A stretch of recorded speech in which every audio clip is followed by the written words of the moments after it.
야고보서 마지막 부분인데요. 지금까지 야고보서를 쭉 보면서 어떤 느낌이 드셨습니까? 야고보서의 분위기가 어땠죠? 이 편지를 받는 사람들이 가지는 많은 문제점들, 이런 것들을 상당히 많이 지적을 했습니다. 잘못된 것을 지적하면 그 말을 듣는 사람은 어떤 느낌이 들어요? 나를 향해서 야단치는구나 그러죠.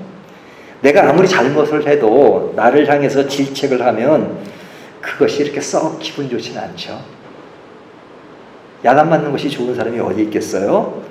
근데 야고보서는 그들의 잘못된 점에 대해서 야단을 치기 때문에 이 글을 쓰는 야고보가 이 편지를 받는 사람들을 미워하는가 라는 생각이 들지 모르겠어요.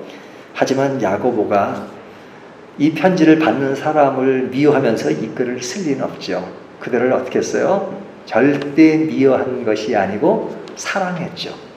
사랑도 조금 사랑한 것이 아니라 많이 사랑했습니다. 사랑하는데 어떻게 질책을 하느냐? 잘못을 하니까 질책을 한 겁니다.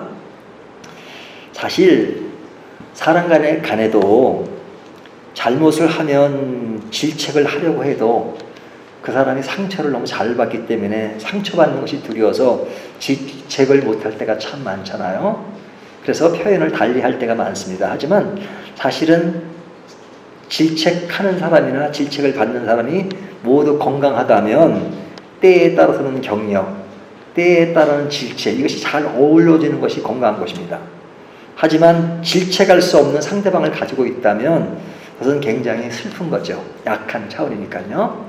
그런 것을 보면 야고보가 그들에게 질책을 했다는 것은 또 그들이 받을 만한 것을 야고보가 알았다는 이야기가 되겠죠. 근데 질책을 할 때는 어떨 땐 너무 따끔하게 하니까 저 사람이 나를 미워하는가 보다 이렇게 생각할런지 모르지만 야고보는 결코 이들을 미워하지 않는 것이라는 것을 어디에서 발견할 수 있냐면 오늘 본문에서 발견할 수 있어요.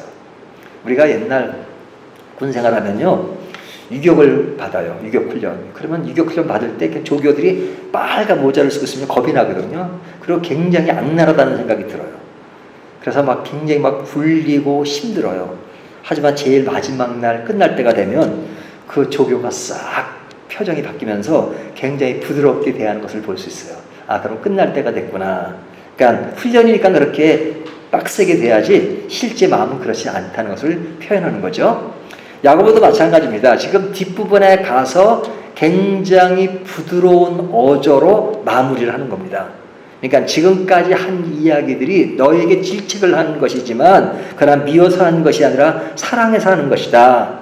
근데 왜 질책을 했어야만 하는가? 그것은 우리가 교회 한 구성원들이고 한 공동체인데 우리가 잘못된 것은 고쳐서 새롭게 좋은 방향으로 가야 되지 않느냐. 우리는 한 가족이야. 가족이니까 이 어려움을 같이 극복해야 되지 않겠어? 그래서 내가 질책을 한 거야 라는 그런 분위기가 오늘 본문에 쫙 담겨 있는 겁니다. 자, 그렇다면 이 교회 구성원에게 있는 그런 어떤 상황들, 이런 것이 어떤 걸까요? 여기 13절을 보면 이러죠. 너희 중에 고난 당하는 자가 있느냐, 그죠? 그러니까 이 편지를 받는 사람들 중에는 어떤 사람들이 있었어요? 고난 당하는 자. 고난이란 말은 이렇게 뭉퉁거려서 얘기하지만 그 고난이 어떤 고난인지는 몰라요. 하지만 사람마다 고난의 정도와 고난의 그 종류가 다르겠죠. 어떤 사람은 내 가족이 아파서 고난을 당하고 또 내가 어떤 다른 인간관계에서 당하는 고난 또 등등등등 많은 고난, 억울하게 누명을 쓴다든지 등등등 여러 가지가 있을 겁니다. 근데 하여튼 여기에 고난 당하는 자가 있어요. 그러니까 우리도 같이 예배드리지만 우리 교인들 가운데 분명히 고난 받는 자가 있을 겁니다. 그런가 하면 고난 받는 자만 있는 것이 아니라 어떤 자가 있어요? 13절 중간에 즐거워하는 자가 있느냐. 즐거워하는 자. 그러니까 고난당하는 자와 즐거워하는 자. 좀 이게 상반되잖아요. 그러니까 같은 공동체 안에 같은 자리에 있지만 한쪽은 고난받는 상황에 놓여 있고 한쪽은 즐거운 상황에 놓여 있어요. 그러니까 이렇게 섞여 있는 거예요. 그러니까 오늘은 굉장히 기분 좋은 사람이 있는가 하면 기분 나쁜 사람이 있어요. 또 14절을 보면 너희 중에 병든 자가 있느냐. 그렇죠? 병든 자. 그러니까 병든 자가 있냐는 얘기는 병든 자도 있고 건강한 자도 있습니다. 그러니까 이 병든 자가 막 그냥 이 뭐 기침이 자꾸 나가지고 기침을 해요. 그러면 옆에 사람이 저 사람은 왜 이렇게 기침을 할까? 하지만 기침한 사람은 내가 기침하고 싶어서 하나? 막 나오는데 그러니까 그 아픈 심정을 몰랐지 뭐 이런 생각도 할 수 있잖아요. 그러니까 내가 겪는 것을 상대방이 못 알아주면 굉장히 힘들죠. 근데 하여튼 공동체 안에는 즐거운 자와 슬픈 자가 있고 고난당한 자가 있고 병든 자가 있고 고난을 당하는 자가 있고 그리고 19절을 보면 이런 말 있죠. 내 형제들아 너희 중에 미혹되어 진리를 떠난 자를 진리를 떠난 자, 미혹된 자 이런 자도 있단 말이죠. 교회 안에 영적으로 잘 자라는 사람도 있지만 그릇된 진리에 빠져가지고 거기에 넘어가는 자들도 있고 그렇죠. 그냥 이런 것이 없으면 좋겠는데 다 좋으면 좋겠는데 공동체 안에는 이런 것이 반드시 섞여 있습니다. 여러분 예수님 제자가 몇 명이죠? 12명이죠? 그 12명 안에 누가 있었어요? 예수님을 배신한 가룟 유다가 있죠. 예수님이 그 티칭에서는 최고가 아닐 겁니까? 예수님 제자 안에는 그릇되게 가는 사람이 없어야 될 것 같은데 예수님의 제자 중에도 가룟 유다가 있었어요. 바울도 말하기를 대만은 세상이 좋아서 그리 갔다라는 말을 하죠. 그러니까 유능한 신앙적 지도자 안에는 항상 좋은 인물만 나오는 것이 아니라 그 가운데 떠나가고 신앙을 저버리는 경우가 생기기 때문에 참 괴롭죠. 그런가 하면 미혹된 것에서 또 돌아오는 자도 있죠. 20절 보면 너희가 알 것은 제1을 미혹된 길에서 돌아서게 하는 자가 있는 겁니다. 그러니까 미혹받고 나가는 자가 있지만 또 그것을 돌아오게 하기 위해서 애쓰는 자가 있단 말이죠. 그러니까 교회 안에는 이런저런 종류의 사람들이 함께 모여 있는 겁니다. 이것이 뭐예요? 교회 공동체고 한 가족입니다. 그러니까 교회를 가족으로 비유했을 때 우리가 가족 안에도 자녀들 중에도 정말로 건강하게 잘 가는 자녀도 있는가 하면 건강하지 못한 자녀도 있고 또 물리적인 건강뿐 아니라 어떤 사상, 생각 이런 곳에도 건강한 사람이 나올 수도 있고 건강하지 않은 나올 사람도 있잖아요. 그럼 그것을 보는 부모의 마음은 상당히 아플 때가 있죠. 하지만 현실적으로는 항상 다 좋을 수가 없단 말이죠. 뭐 좋은 가정도 있을 수 있겠지만 그러나 다 그렇진 않아요. 항상 누구를 봐도 바람 잘 날이 없고 어떤 가정을 봐도 문제없는 가정이 어디에 있겠어요. 다 나름대로 문제가 있단 말이죠. 그러니까 교회라고 하는 것은 여러 종류의 사람들이 다 모인 것입니다. 14절부터 15절까지 보면 신체적 치유가 필요한 사람이 있고 16절부터 18절까지 보면 영적 성장이 필요한 사람들이 있고 19절부터 20절까지 보면 진리를 떠난 자를 돌이켜야 하는 사람들이 있고 이것이 교회의 모습이라고. 그리고 이것을 한 가족이라고 이야기한단 말이죠. 그렇다면 우리가 가족에 대해서 함부로 비판할 게 아니죠. 아이고 저 교회는 왜 저래? 그렇게 자신만만하게 이야기할 사람이 누가 있겠어요? 아이고 저 가정은 왜 저래? 그러면 저 가정은 저래 보이지만 내 가정에 그런 문제점이 없을 수 있나요? 아니란 말이에요. 종류가 달라서 다르게 보일 뿐이죠. 그러니까 우리가 남을 비판한다고 할 때는 참 조심해야 될 것이 뭐냐면 나와 다른 성향의 어떤 것을 가진 것을 가지고 비판하는데 내가 또 다른 면에 다른 것을 가지고 있단 말이죠.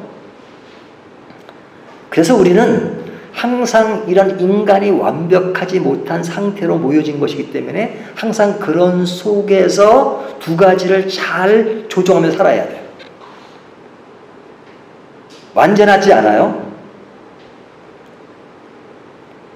그러니까 다시 정리하면 이 교회 안에는 두 가지 감정이 같이 필요한 겁니다. 자 보세요. 13절에 고난당하는 자가 있느냐 그러죠. 즐거운 자가 있느냐 그러니까 상반되는 겁니다. 그러니까 고난당하는 자를 위한 감정이 필요해요. 또 즐거운 자를 위한 감정이 필요해요. 즐거운 자가 있는데 막 혼자 슬프면 어떻게 되겠어요? 나는 이런 일로 막 집안에 좋은 행사가 있으면 박수 쳐주고 같이 기뻐해 줘야 되잖아요. 근데 내가 슬프니까 그 사람을 기뻐해주지 못할 수도 있잖아요.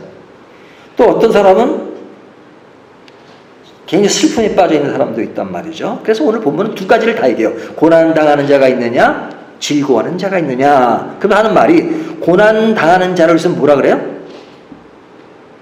13절에 그는 기도할 것이요. 기도할 것이요. 그러죠? 또 즐거워하는 자가 있느냐? 그는 찬송할지니라. 그러니까 고난당하는 자를 위해서 기도하고 즐거워하는 자를 위해서 찬송하라. 어디에서? 한 공동체 안에서 이루어지는 일이에요. 그러니까 공동체 안에 찬송과 기도. 여기서 기도라고 하는 것은 슬픈 자를 위한 기도예요. 그 다음에 여기는 즐거운 자를 위해서 찬송하라. 어떤 상반되는 사람들이 모인 곳이죠. 그래서 이것이 힘들 때가 많아요.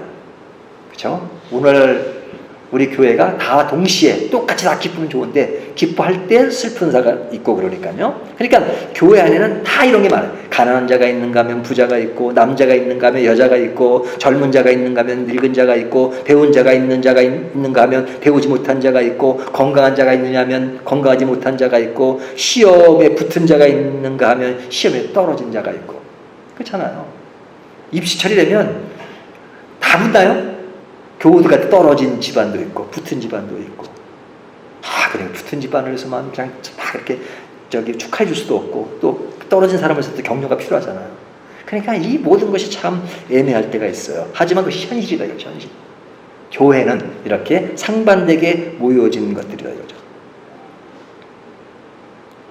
그러니까 이런 문제들이 생겼을 때 우리가 공동체 안에서 이런 문제들을 어떻게 처신하며 살아가야 하는가. 그것이 오늘 13절에 나와서는 기도할 것이요 찬송할 것이다 이렇게 말하는 겁니다. 여기 핵심적은 기도에 집중되어 있어요. 기도. 찬송도 사실은 어떤 기도입니다. 단지 기도의 어떤 분위기만 다를 뿐이죠. 우리 찬송할 때 곡조 있는 기도라고 하잖아요. 그러니까 오늘 본문 마지막 야고보서를 끝내면서 야고보가 강조하는 것은 뭐냐면 우리들이 놓인 현실은 다양하게 상반되는 일들이 많지만 그 중에서 이것을 공통적으로 풀어가는 핵심이 뭐냐. 그 상황대로 하는 한계가 있어요. 기쁜 사람을 위해서 늘 기뻐할 수도 없고 슬픈 자는 늘 슬픔만 할 수도 없고 그렇잖아요. 두 가지를 다 일어나야 되는데 그때 가장 공통적으로 그 상황에서 필요한 것이 뭐냐. 기도다 이거죠. 기도. 그래서 마지막 야고보서는 기도를 강조합니다. 기도를 강조한다고 말하면 또 사람들은 그래요. 그러면 기도만 하면 다냐? 이렇게 말합니다. 야고보가 기도만을 강조하진 않죠. 지금까지 우리가 쭉 보면서 이런 얘기를 했죠. 야고보가 너희가 시험을 받을 때 어떻게 하라 그러죠. 너희가 시험을 만나거든 온전히 기쁘게 여기라. 시험을 만날 때 어떻게 하는 방법에 대해서 너무 구체적으로 얘기하죠.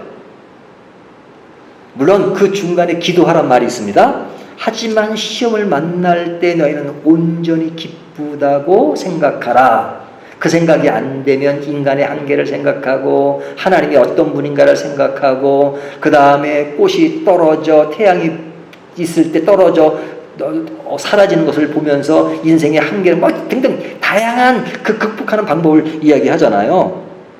극복하는 방법에 있어서 말하는 것, 행동하는 것, 차별 대우하는 것, 세상과 벗하지 말고 비방하지 말고 허탄한 생각을 하지 말고 이런 것들, 재물을 위해 살지 말고 인내하고 하는 것들 쭉 이야기했죠.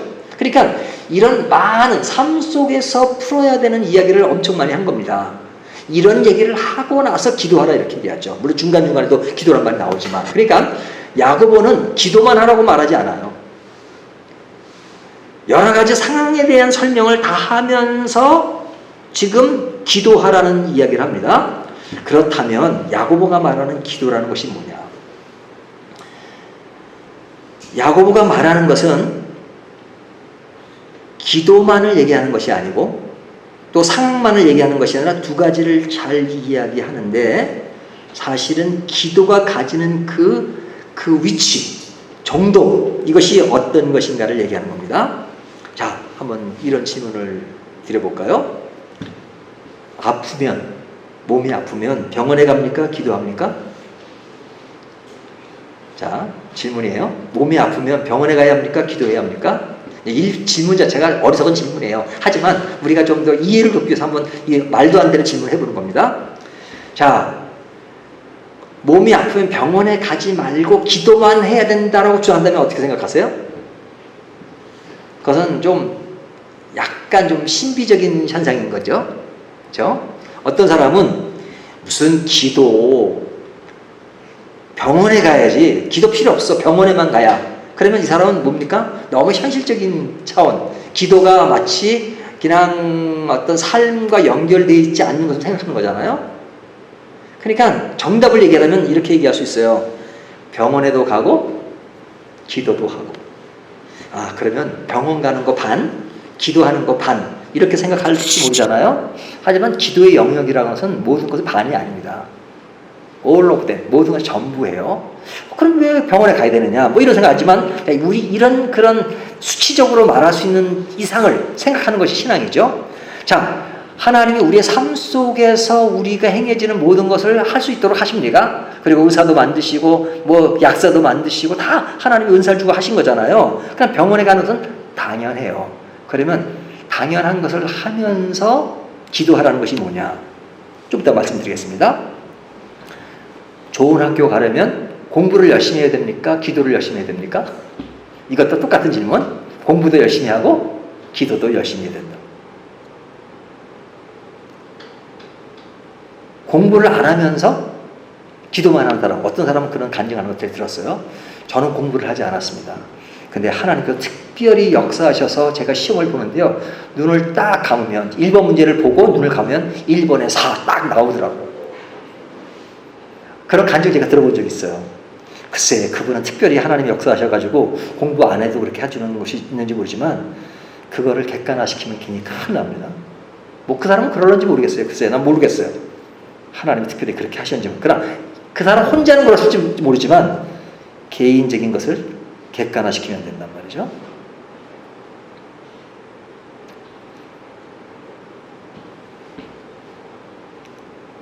그러니까 이 기도라는 것은 뭐냐? 다시 한번 예를 들겠습니다. 의사가 수술을 하잖아요. 크리스찬 의사예요. 수술을 할 때 최선을 다해서 수술합니다.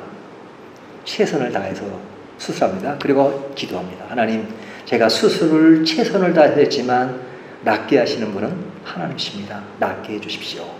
그러면 그 의사는 어떤 의사인가요? 크리스찬으로서 정직한 의사예요. 내가 할 수 있는 다, 내가 배운 대로 또 그동안 경험한 대로 다 내가 수술을 했지만 그러나 낫게 하시는 것은 하나님이시다. 사도 바울이 말한 것처럼 사람이 씨를 뿌리고 물을 주고 거름을 주는 건 사람이지만 자라게 하시는 분은 하나님이시다. 하나님 자라게 안 하면 씨를 뿌리는 거, 거름을 주는 건 아무 소용이 없다. 하나님 자라게 하지 않으신다면 중요한 것은 하나님이 자라게 하십니다. 그러니까 이런 차원을 생각한다면 기도라고 하는 것은 반반이 아니라 모든 최종적인 것을 하나님이 하신다는 것을 인정하는 겁니다. 그렇죠? 하나님 나에게 주신 은사 이런 것들 다 활용하고 열심히 하는 거예요. 공부도 열심히 하고 또 다른 돕는 것도 열심히 하고 뭐 생활 열심히 해요. 하지만 내가 최선을 다해서 뭘 하지만 그러나 내가 한다 하더라도 내가 한 대로 반드시 되어지는 것이 아니라 될 수도 있고 안 될 수도 있어. 그러니까 모든 것은 하나님께 달렸어. 그러니까 기도라고 하는 것은 최종선이 하나님께 있다는 것을 인정하는 겁니다. 그러니까 기도라는 것은 반이 아니라 전부인 것입니다. 아무리 수술을 잘 했어도 하나님이 살리지 않으시면 살 수 없는 겁니다.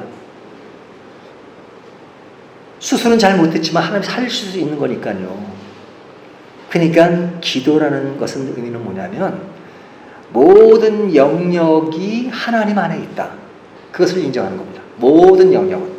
우리가 세부적인 것을 가지고 내가 가지는 노력 이런 것을 얘기하시지만 최종적인 것 모든 것은 하나님 안에 달려있다. 모든 주권이 하나님께 있다 하는 것을 이야기하는 겁니다.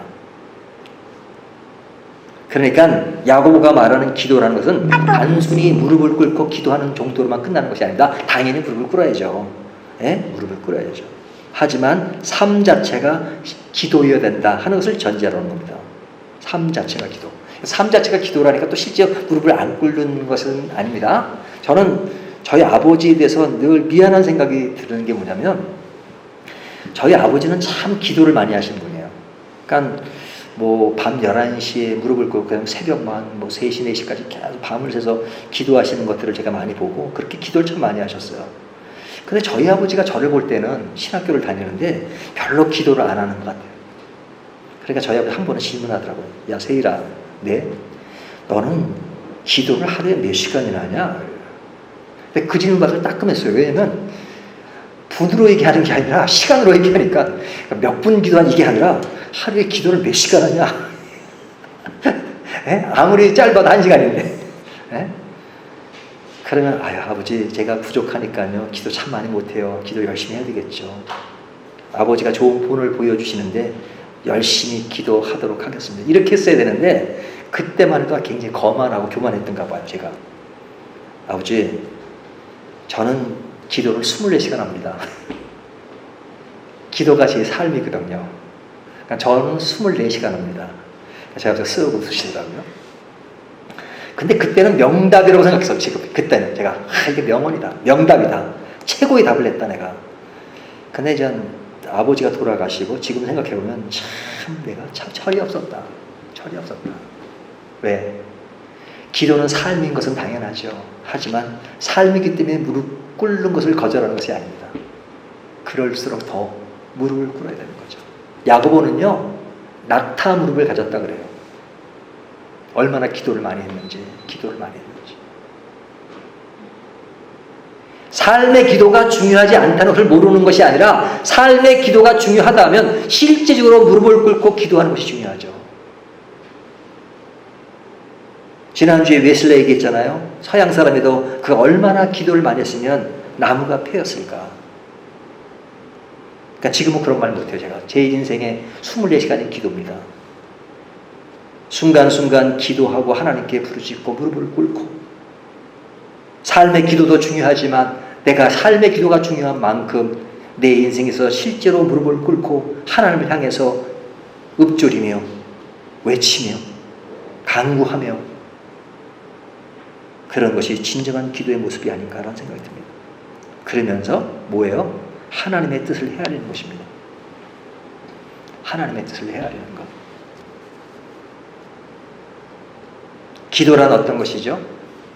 우리가 개인적인 기도할 때는 나 개인과 연결되죠. 하지만 중보기도가 있잖아요. 남을 위해서. 근데 기도는 개인이 하지만 한 공동체 안에서 이루어지는 기도, 한 가족이라고 하는 것을, 여러분, 우리 교회가 가장 좋은 교회라고 판정되는 것이 뭐냐면 서로 간의 가족의식인 겁니다. 가족의식. 우리는 한 가족이다.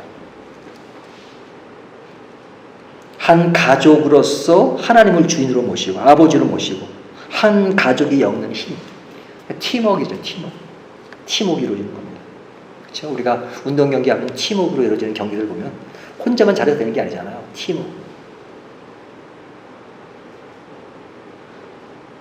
그래서 기도란 뭐냐? 오늘 본문을 보면요, 주의 이름으로 드리고, 14절을 보면 상대방을 위한 기도를 하고 믿음의 기도를 하고, 16절을 보면 함께 기도하고 의인의 기도, 지속적인 기도를 얘기합니다. 17절, 18절에 보면 지속적인 기도. 왜? 기도는 삶이니까요. 그러니까 늘 기도하는 거예요. 기도. 그러니까 내 기도 속에 하나님에 대한 인식이 있는 거죠. 하나님에 대한 인식. 종교적으로 그냥 기도 한번 하면 뭐가 된다더라. 그거는 기도의 한 부분밖에 아닙니다. 그렇죠? 기도라고 하는 것은 하나님과의 만남이에요. 그 만남이라는 얘기는 물리적인 만남이 아니라 하나님에 대한 진실된 이해, 하나님 나에게 어떤 분인가 하는 것들을 아주 영혼 속으로 인지하는 겁니다.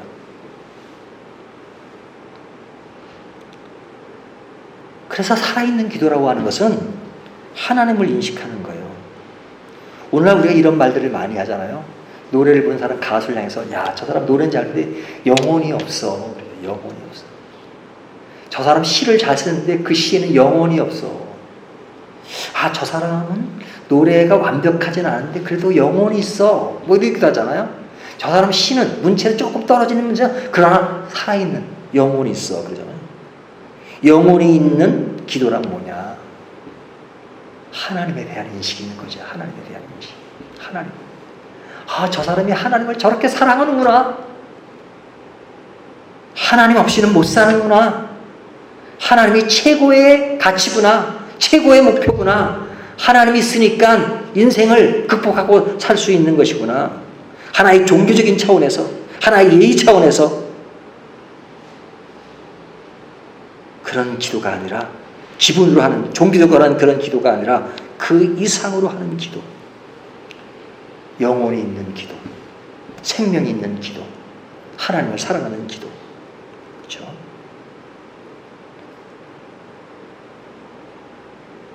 야고보는 지금까지 많은 이야기를 했어요. 우리가 시험을 당할 때, 고난을 당할 때, 말로 해야 될 일들, 차별하는 문제, 재산 문제 등등 이런 쭉 얘기를 쭉 해왔습니다. 어떻게 풀어가야 하는가 하는 것을 쭉 해왔어요. 그러면서 제일 마지막에 근데 이 모두가 중요한 것은 우리의 기도가 중요한 거예요.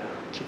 이것이 기도의 문맥에서 이루어져야지 의미가 있는 것이지, 기도 없는, 영혼이 없는 기도 위에서 차별 얘기하고 부자와 가난한 자의 관계를 얘기하고 말하는 문제를 얘기해도 기도 없는 가운데 이루어지는 그런 모든 것은 nothing. 아무것도 아니다. 아무것도 아니다. 기도 없는 신앙생활, 기도 없는 헌금, 기도 없는 봉사, 기도 없는 구제, 그런 것은 아무것도 아니다. 하나님을 사랑하지 않으면서 종교적으로 하는 그런 모든 것들은 아무것도 아니다. 그러니까 야고보가 이런 외침은 어떤 기조에서 한 거예요? 기도의 기조 위에서, 사랑하는 사람들을 위해서, 가족을 향해서 외친 겁니다. 이렇게 해야 된다고, 이렇게 해야 된다고. 그렇다면 야고보의 이야기는 누구의 이야기인 거예요? 우리들의 이야기인 거죠.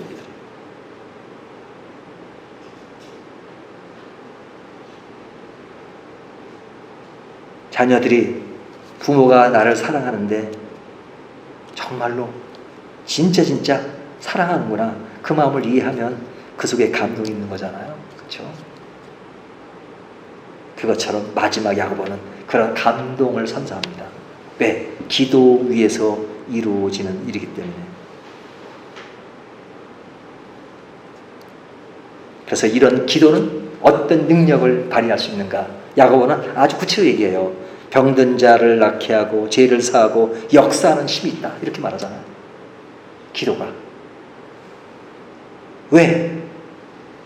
하나님과의 관계에서 이루어지는 것이니까. 그러니까 야고보가 한 가족의 공통점은 여러 가지 다양한 많은 것들이 있지만 그 중에서 하나로 모을 수 있는 것은 오직 기도다, 이렇게 이야기하는 겁니다. 가족과의 관계를 형성하는 기준점은 기도라는 겁니다. 그러니까 기도 없이 하는 모든 것들은 아무것도 아니다. 그래서 기도 있는 사랑, 기도 있는 나눔, 기도 있는 교제, 이것이 믿음의 표현인 것을 얘기해 주는 겁니다.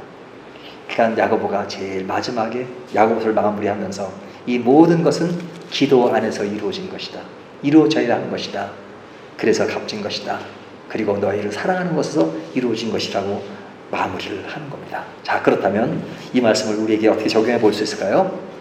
자, 오늘서부터 이 말씀에 근거해서 기도를 몇 시간 해야 되겠다는 그 마음도 있을 수 있지만, 그보다 더 중요한 것은 기도의 본질이 뭔가, 하나님에 대한 바른 이해, 내가 왜 기도해야 되는가, 하나님을 진짜로 인식하고 있는가, 하나님이 말씀하신 것들을 내 삶에 터전으로 삼고 살아가고 있는가. 그래서 모든 것을 하나님께 묻는 기조 위에서 사람들을 바라보며 사람들을 어떨 땐 조언하고 어떨 땐 격려하고 있는가 하는 것들이 내 인생에 있어서, 내 신앙에서 가장 중요하다는 것을 보여주고 있는 것입니다.